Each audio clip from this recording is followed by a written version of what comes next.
Welcome to another conversation in People in Fundraising. This podcast features interviews with nonprofit professionals who discuss their career journeys, lessons learned, and enthusiasm for working in fundraising. And here is your host, the founder of People in Fundraising, Tim Wilson.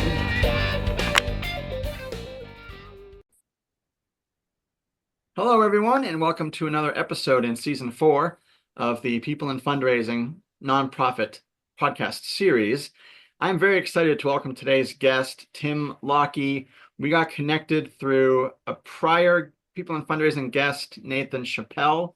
I put a call out back in the summer and fall for guests. I didn't have a guest yet from Montana, but anyone in the Green State is where I have interviewed. A little hard to see the outlines, but Tim Lockie, representing Montana, has enabled this podcast to go literally coast to coast. So thank you. Yeah, what an honor. Love it. Yes, Thanks and for an honor inviting to me. have a similar guest name as well. First, Tim. So The Tim's making it happen, man. Right? that's right. Well, Tim, please tell us about yourself, your title, your company, where you are, and where they can find you as you talk about your company, please. Yeah, my name is Tim Lockie. I live in Bozeman, Montana. You can find me online, either on LinkedIn, I do a lot there, or you can go to thehumanstack.com and you can see more, you read more about me, you can follow me. And I founded the Human Stack after I had worked in another company I founded called Now It Matters. Okay. I've always been around the nonprofit space, like a serial do-gooder, studied economics in order to really contribute to the social good economy. And what I found was, instead of being an influencer and a writer, I was good at helping influencers and writers keep their data together. And leaned into the data side of nonprofits, and then discovered Salesforce right at the end of the aughts when cloud services were just coming online, and really found that I could do a lot with Salesforce. So I became a Salesforce MVP, premium partner, launched a company called Now It Matters, and we helped nonprofits that were global billion-dollar nonprofits all the way down to nonprofits that were down the street with 6 people, right? And a lot of experience about seeing the challenges that face organizations solving the world's biggest problems with the world's worst technology over and over and over, and really wanted to see us be able to help them.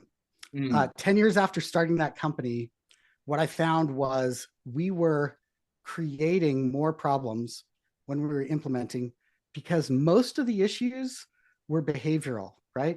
Data silos are a behavior issue. Lack of training is a behavior issue. Bad data is almost always a data or a behavior issue as well. So these were not tech stack problems. These were human problems, and I needed a way to express that. And so I called my business the Human Stack. And then just this year, really have done a pivot, because I used to say, I'm curious if you agree with this, but I used to say there's no easy button in technology. Like, that's never going to happen. Right. Yeah. And then ChatGPT, the easy button, came along. And I don't have the words to explain the degree to which it is changing the nature of technology. And so I pivoted to that, because if there's an easy button and I'm helping people use technology, the first thing I want to do is help them find and hit the easy button first, right? So that's a lot of what I do now, is empowerment for individuals in AI. And I've got a course called AI for Anyone. And then I'm putting out a playbook that I've been working on for a while, that is about enablement of teams to use AI. Okay, great. That was really rich, and there's a lot that I want to follow up on that. So thank you. If I'm looking down, I'm just going to take a few notes. So you'd mentioned before we started recording that even at age 18, you're already volunteering in nonprofits. So, and then you said you also studied economics later. So I'm just curious, a little bit about that background, where you went from 18 to, and Now It Matters, and all the way to Human Stack. When did you feel like, hey, this is the field for me, if not necessarily, frontline role or the tech side, please? Yeah. Um, I feel like it's in all of us to want to make the world better. Like Yeah. that's not just the nonprofit sector. It's where a lot of the emphasis happens around that. And so I feel like for me, that was very faith-based oriented. When I first started that, a lot of youth work, counselor at a camp. Oh.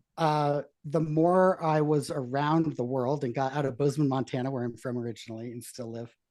But when I moved to San Francisco and started to see the homeless scene and started to ask questions around what's going on to create homelessness, how do we find dignity for people who are homeless, and instead of just giving money, how do we know their names and birthdays and actually form a relationship with them? And from there, I lived in a commune for about 13 years, and I worked for an order that was planting teams in neighborhoods of poverty around the world, launching teams for that, needed to recruit for those teams, and needed a non-centralized, distributed, cloud-based system that was cross-compatible between PCs and Macs. Remember when that was a thing? Like you had to find something. And so Salesforce was the only thing I could find. And I don't know, I learned all of Salesforce in 9 months and became really, really good at it. So Wow. Did I answer the question you asked? I'm ADD. So by the time I'm halfway in, I have no idea what I'm answering anymore. I hope that was helpful. That was. And I feel like I was listening to a webinar earlier today with Kathy Drucker Duff, who's a consultant in Florida, talking about how faith is a motivation both for a lot of donors, but also for a lot of people that get into the field. Whether that faith stays with them is, a personal choice. But I'm just curious, and maybe we can explore this right now, impromptu, like, the intersection of faith and technology. Is that a thing for you? So thank you for asking the thing that people just don't ask. Uh-huh. So there's a technologist named Reverend Tracy Kronzak. Tracy Kronzak is on paper as opposite of me as could be possible, right? So very much part of the queer scene, and I was raised conservative evangelical. Tracy and I are best friends, like very good friends. We did 2 different podcasts together, over 50 episodes each. And the reason I'm raising that is because Tracy's a priestess of the goddess Isis, right? The ancient Egyptian goddess of, named Isis. I don't know what she's goddess of. And so we ask this question a lot to each other. How does faith inform what we do? And, I got to be honest, my faith has taken a lot of hits recently. And so it's an area of confusion for me. Yeah. But hope is not, right?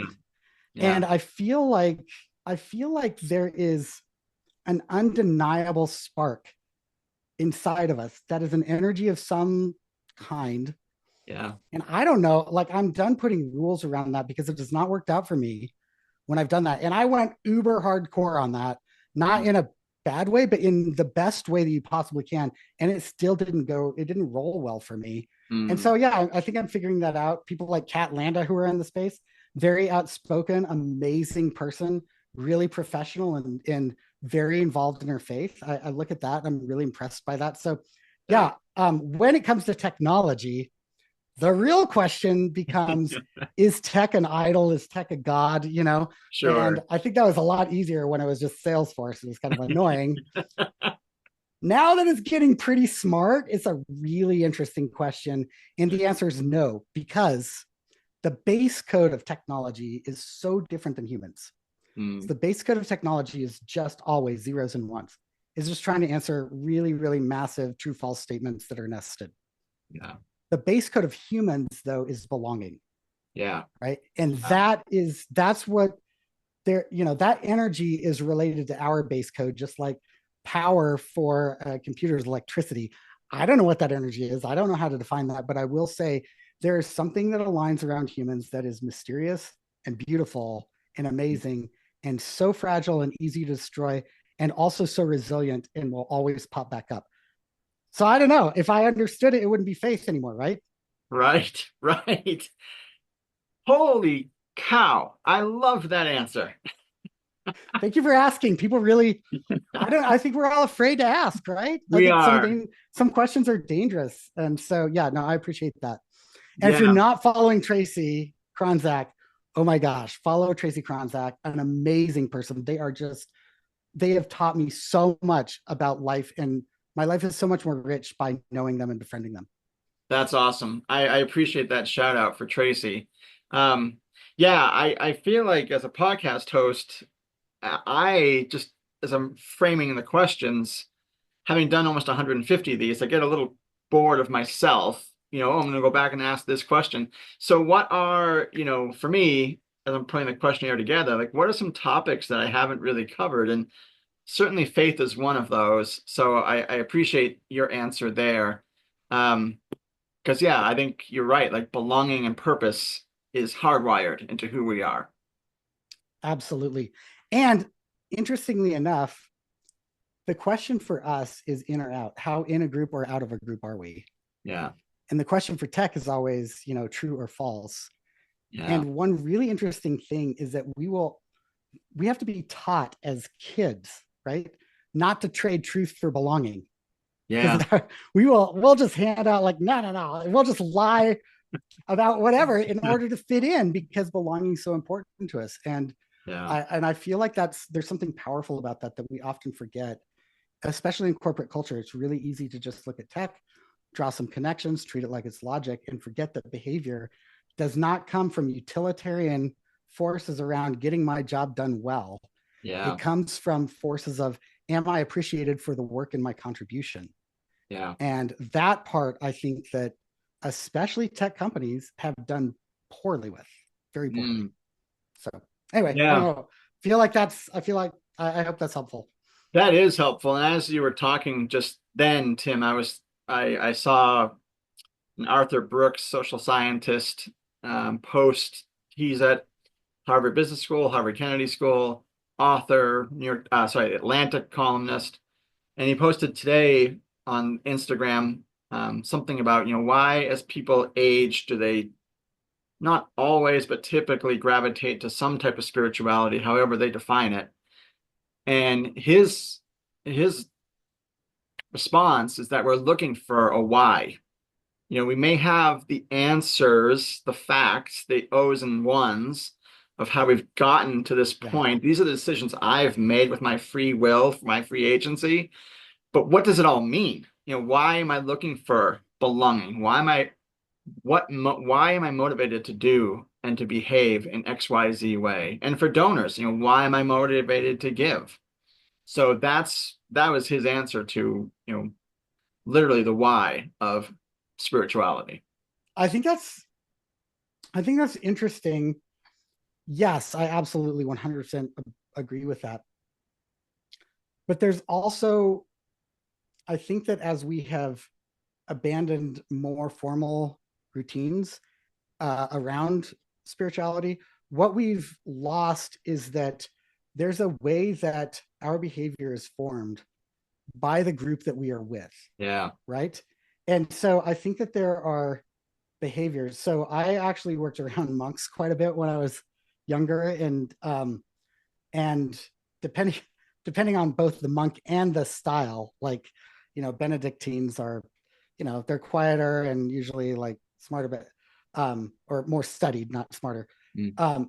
And then Franciscans, they are a lot more fun. So they're all of these communities, we are formed not by what we think, we're formed by who we're around. Yeah. And there's something deep and innate about that, I think, as well, that is important. So yeah, I think it is interesting that we gravitate to those things when we're older. Yeah. Some of that also is that we there's fewer checkbox lists tasks that we're doing that are interesting, I think, right? So that's what's left. I don't know. Yeah.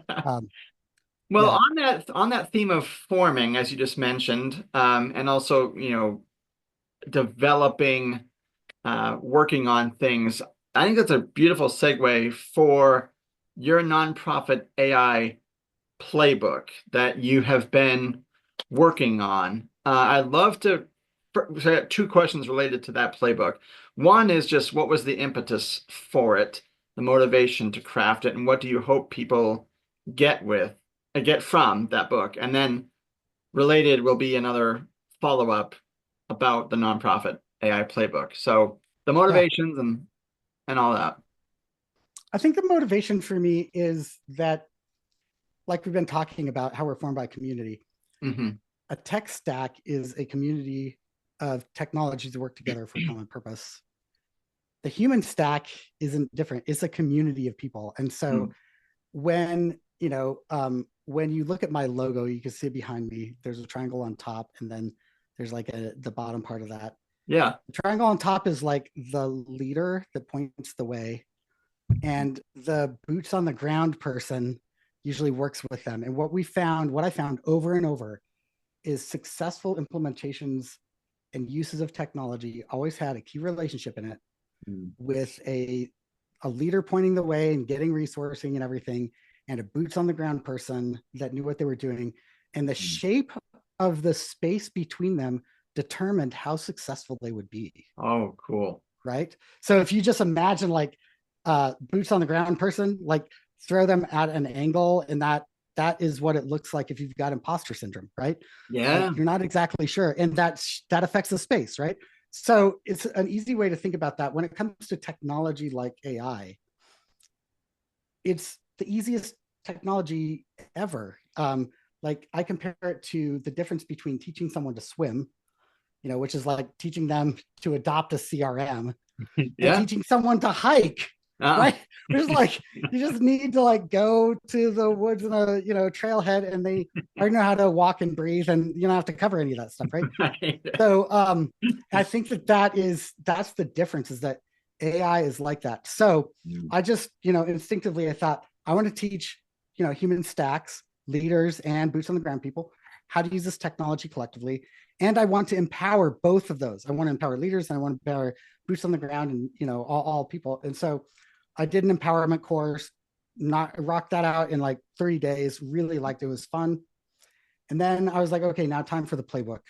And I had no idea how deep the rabbit hole went on that, because I had to relearn everything I've thought about the way that you roll out technology to teams, which I've spent a lot of time thinking about that.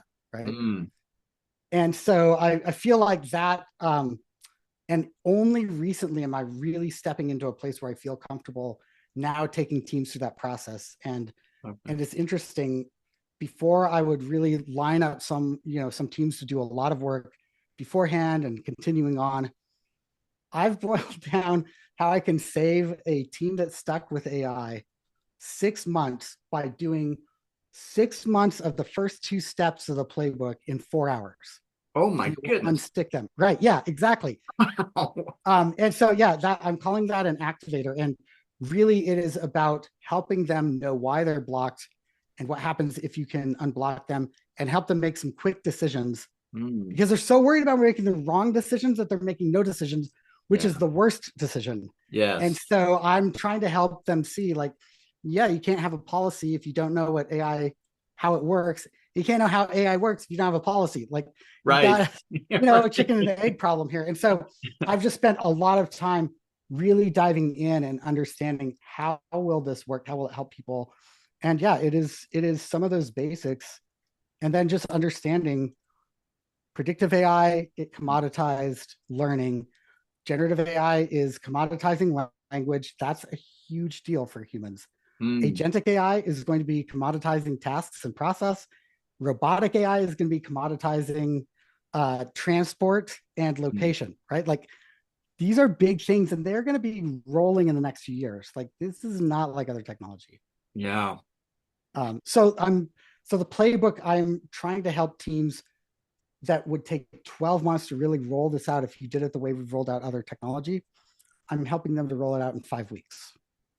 Goodness. Wow. So they can just get going, right? Yeah. So anyway, that's and I feel like I'm now ready to like start hitting like lesson planning for the playbook, and it'll be 1 hour, which is way harder to do. It's way easier to do a 5-hour course than a 1-hour course. But it's going to be 1 hour, cost less than $100, so that any nonprofit can go in and get a sense of what it looks like to enable their organization. Holy cow. That is amazing. When can people expect to see that, Tim? I told them October, and then every month I'm like, so I have quit guessing. But I feel like I've got it now. And so I do think that by end of March, let's say end of March, I feel like it's safe to say, I think that it'll be here. Awesome. So, yeah. Awesome. I have one follow-up before that second part of the question based on what you said. I'm just curious because you've mentioned a couple of times that the playbook is for, it's for teams. Is it designed, maybe I'm leading with the question here, but did you test it out with teams of different sizes? What stuck, what resonated, or, what was sort of the pool of test cases? No. No, I'm making it up. Completely making it up. Now, that is not done without a lot of experience and thinking about that. So I don't feel like I'm starting from scratch on that. Yeah. But all of us consultants are making this up right now. And so like either we're making it up or we're doing what we've done before. And that, like, it already only had a 70% success rate, right? No, it had a 70% failure rate. Oh, goodness. Okay. Yeah, right. And so it already didn't work before. And now this technology is radically different. And so the same strategies don't apply. You start at a different level. This is a very ground up, like people at the bottoms of organizations are asking for this. It's not people up at the top pushing a CRM down. That's true. That's a completely different data gravity, right? You can't so it has to be rethought first of all. And no, I haven't, which is why I've taken so long to roll it out, because I've wanted to make sure I understood where I'm going. So for example, I've now done enough group trainings. I've done taken enough teams through to know the things teams are afraid of before they do 5 prompts in an AI are completely different than the things after they do those 5 prompts. Oh, wow. And all of their policies were written on the fears about hallucinations and bias and all of that. And as soon as they do some prompts, their big questions are going to be, how soon can we roll this out? Which tools do we use? Like instantly their questions become practical. Yeah. And so this is one of those places where you can't listen to the customer. It's like Henry Ford said, if you ask customers what they want, they'd say a faster horse. And so, no, I haven't tested it because it's a car. It's not a faster horse. So I hope that answer is okay. I'm uncomfortable even saying it because it sounds so arrogant, but so there you go. It's as honest as I can be. No, then I thank you for sharing that. And it reminded me, I had a podcast interview last week. I'm just looking through here, and it wasn't a Henry Ford quote, although I love that one. I've got another one by him I like, but I think it was either Louis Armstrong or Dizzy Gillespie said, "It's not bragging if you can do it." So that is what I would say to you, like, you can do it. So don't feel like it should Speaking be of imposter syndrome, like yeah. No, and that is why I've delayed, because I had the framework in August. Yeah. And it hasn't changed. Like I got the right framework, but that doesn't matter. What matters is how do I connect that to the experience people are having right now? Yeah. And what I would have put out is just completely disconnected from what I'm finding out leaders who this is really shaped for, what they are thinking, like where they're at right now. And so, thank you for that. And I hope it lives up to those standards. Sure.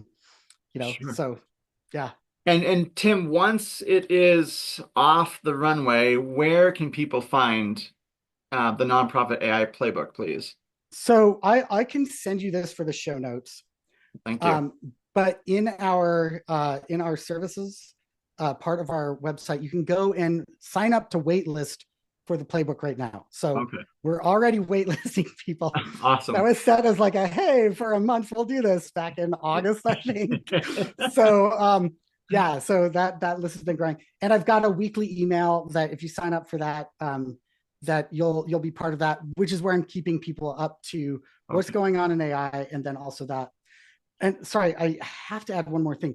The Yeah, other reason the playbook's so hard is that the technology itself is changing radically. sure. Every few months, it is a completely different technology, and so the playbook has to be embedded in what's unmovable Yeah. about enablement, right? Mm, Not here's the right tools to use. They're not going to be the right tools by the time someone uses it. So I yeah. really, just like I did with AI for anyone, focused on competencies and human agency.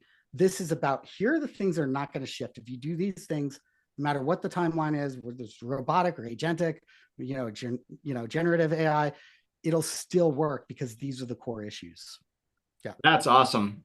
Yeah, and I think, for someone like me, I'm just speaking about myself, kind of mid-career, my kids can use technology with more comfort and efficiency and speed than I can. I think you're right. Like, I'm 25 years into nonprofit work, and if someone were to say, "Hey, learn this," I'd be like, "This is going to take years." Yep. Whereas, like, the generation coming up after us, they've grown up with it. So to have resources like your book, that's like, this is where you start, and it's not as daunting, it's not as time consuming. I think Yes. will help certainly with the skill, but also with like people like me who are like, can I even really do it? I've got some uncomfortable Yeah. hesitancies around it. No, here you go. You just like back to your swimming analogy, just dive in. Yeah. Um, or hiking because CRM is more like the swimming. Yeah. Because, well, that's actually a really good point. If you say dive into somebody in a CRM kind of environment and it's the deep end, that's actually kind of or dive into the shallow end, it's also dangerous.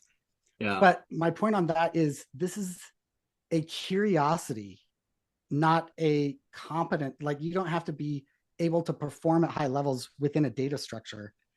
All you have to do is be curious and ask questions. And curiosity and fear can't coexist. So if you're Yeah. curious, you've already dealt with the fear. And if you're thinking about that, you're actually responding to risk and curiosity. You're not focused on the fear. So I'm Mm. going to send you, Tim, I'm going to send you a link to AI for Anyone for free, just because that Thank is you. exactly why I wrote that. And a lot of that content will show up in the playbook. But yes, it is, this is the only easy button ever, and really just start asking it questions and letting it help you with those answers, and also tell it to talk like a pirate, which is also kind of funny. So That's awesome. So thank you for sending those resources to me, and I'll make sure to include those in the airing. You've talked, Tim, about a couple of other, uh, you know, emotions, sentiments, that a lot of nonprofit people feel, like imposter syndrome and issues around mental health in the workforce. yeah, I would just love to, hear what you have to say about, maybe in your own experience with imposter syndrome. What has been, some strategies to acknowledge it, to try to overcome it, to, if you're mentoring, talking to other people, like, hey, this is what worked for me. I was in your shoes. This is how I persevered. yeah. I'll keep it real and just say 2024 kicked my ass. It Mm, was like one of the hardest years on book for me mm, when it came to feeling like I'd gotten to a place in my career and then to just feel like my feet really got swept out from under me in a oh, lot of ways last year. mm, And so, yeah, those feelings were real. I struggle with chronic depression. I'm neurodivergent. Like mm, it's and insanely curious about things. And so it's hard for yeah. me to string like and the second time I do anything, I'm bored with it, right? And Mm, so yeah. it really takes a different level of persistence for me to complete what I'm working on. Mm, And the reason I bring that up is that when the tech stack has a bug, we don't expect it to perform as expected until we go deal with that. yeah. And when our mental health is when our mental health is an issue, when we have an issue in our mental health, Yeah. it affects us like it's a bug, right? Sure. And that's by design. Like most of the issues that I run into in my mental health are symptoms of other issues that, as I take the time to learn to deal with them, I find I'm able to handle them. Depression's a good example. I grew up in Montana. We're not depressed here. Like you pick up a shovel and you work harder, right? Like that's the whole thing, right? Like I'm fourth generation, and my family has the largest ranch in eastern Montana. So like I'm a city kid, but I've got this in my blood, right? Yeah. So when I moved to San Francisco and started hearing about depression, I was like, well, that might work here, but not for me because I'm from Montana. And it took me a while to understand, like, no, this is a big thing. And then I was just like, I went from denial to just like barricading against it. And it wasn't until I learned the most weird idea of all of the ideas was work with it, and it's maybe not your enemy, which just blew my mind. And so now when I get depressed and it's like affecting my work, I've got a routine. You're going to hate me for this. I've got the palate of a 12-year-old, but I'm committed to saying it out loud. So I either text a person or I put it out on LinkedIn because I want other people to start normalizing this. Like I can't just push through. And then I go to McDonald's or order a Big Mac with barbecue sauce. I come back, I watch TV and veg out. Yeah. And what used to take me 2 to 3 weeks to get over, sometimes it's like one day and I'm back. And so again, we have to just understand we're humans. We're the human stack. Yeah. The overwhelm we experience, the way we view ourselves, and and then plus everything that Mallory Erickson says. Like what I do for tech and thinking about people, Mallory does for fundraising by focusing on fundraisers, not the fundraising act itself. The nervous system reset that she talks about and all of that, those are very real. The aligned fundraising idea that she has, that's very real. And so I think we have to hold ourselves with a lot of respect and give ourselves dignity and space to feel the way we feel and to move through it. It's not always going to feel good. Right. And you got to have your tribe that you go to. I've got my people that I go, I'm like, struggling with this. And it really helps. Again, back to the magic. I don't know. We've got this spark, this belonging. And when that's working, it works. Yeah. Yeah. Well, I appreciate you sharing all of that, the personal struggles, your ways of adapting and how you have your tribe. And Mallory Erickson, someone I also follow on LinkedIn. I just as one quick follow-up, Tim, for other people that may be feeling burned out or having mental health challenges and are looking for a tribe, anything come to mind in terms of how they could perhaps get over their own vulnerabilities, insecurities? Mine right now is that my lighting all of a sudden sucks in my studio. So like, I'm trying to be professional, but dang it, I've got to like fix my lighting because it's terrible.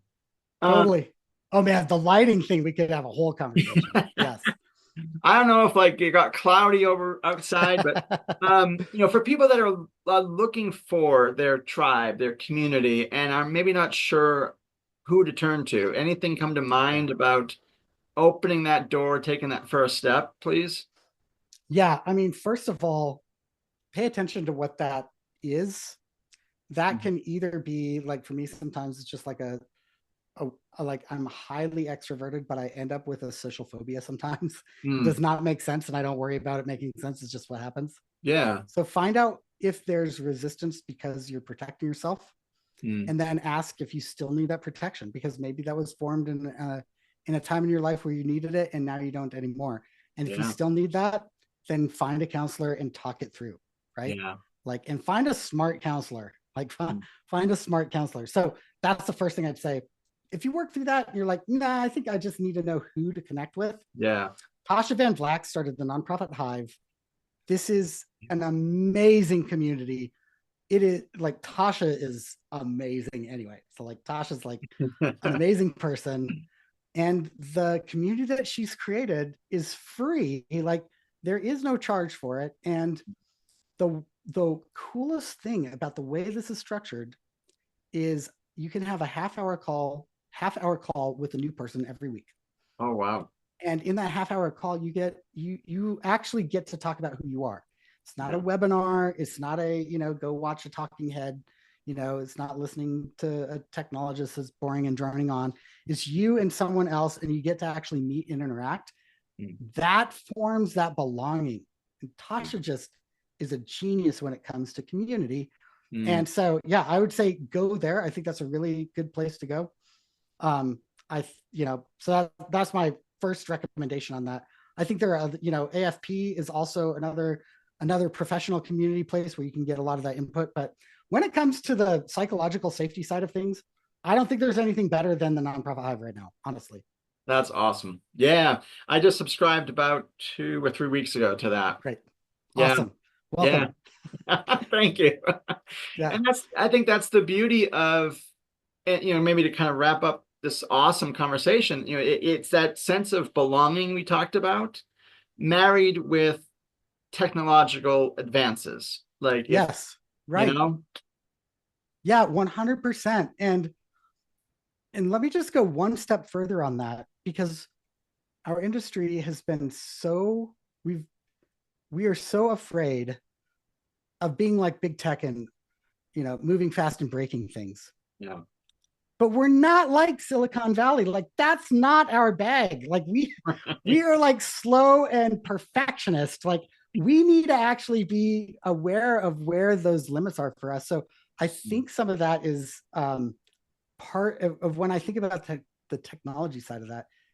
We should be shouting from the rooftops about how we can now put any of our content in any language in minutes. yeah, yeah. Like, that is inclusivity that we've never dreamed of before, right?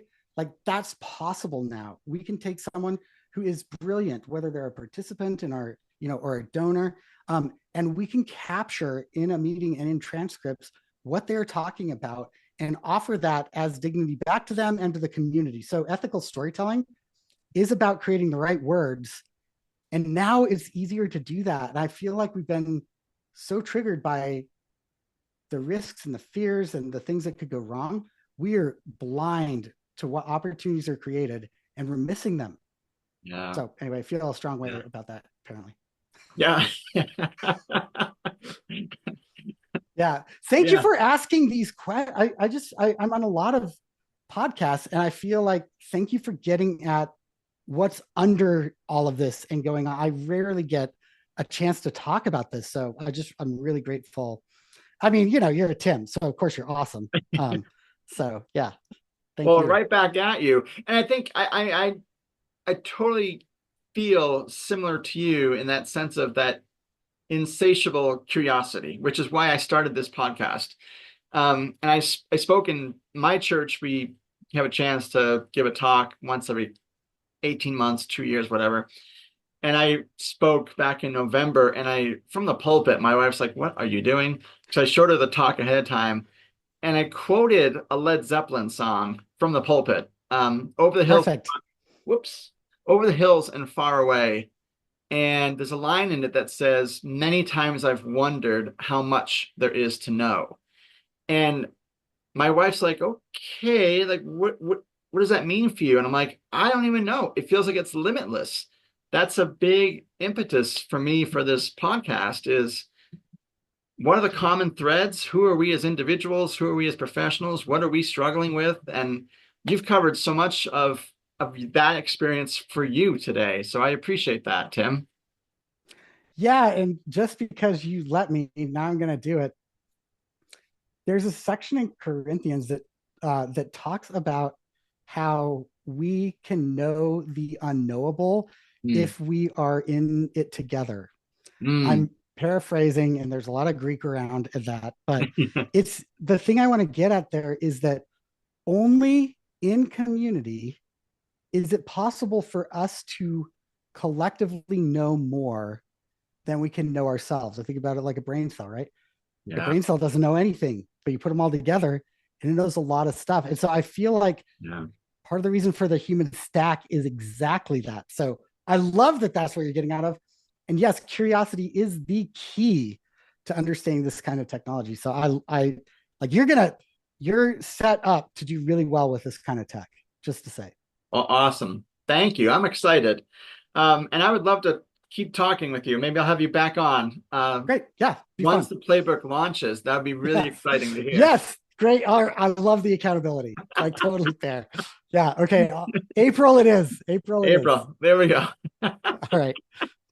Well, Tim, thank you so much for your time today and sharing your thoughts. And I know that all of the topics, both the tech side, the mental health, the neurodivergency, the curiosity, um, the sense of community, belonging, purpose, drive, so many people in the people in fundraising audience can relate to those themes. And I know that for them, it'll be a real treat to watch and listen to our conversation. It will be aired in February, so just a few weeks from now, on YouTube and LinkedIn, with the link to YouTube for the audio video, on Spotify and Podbean for just the audio only, and with my immense appreciation to Luis Diaz of the Donor Participation Project. It'll also air on my new peopleinfundraising.wordifysites.com website. So until then, thank you to my audience for your support. And Tim, what a pleasure talking to you today. Thank you. Thank you. What a pleasure to be here. Absolutely. Take care.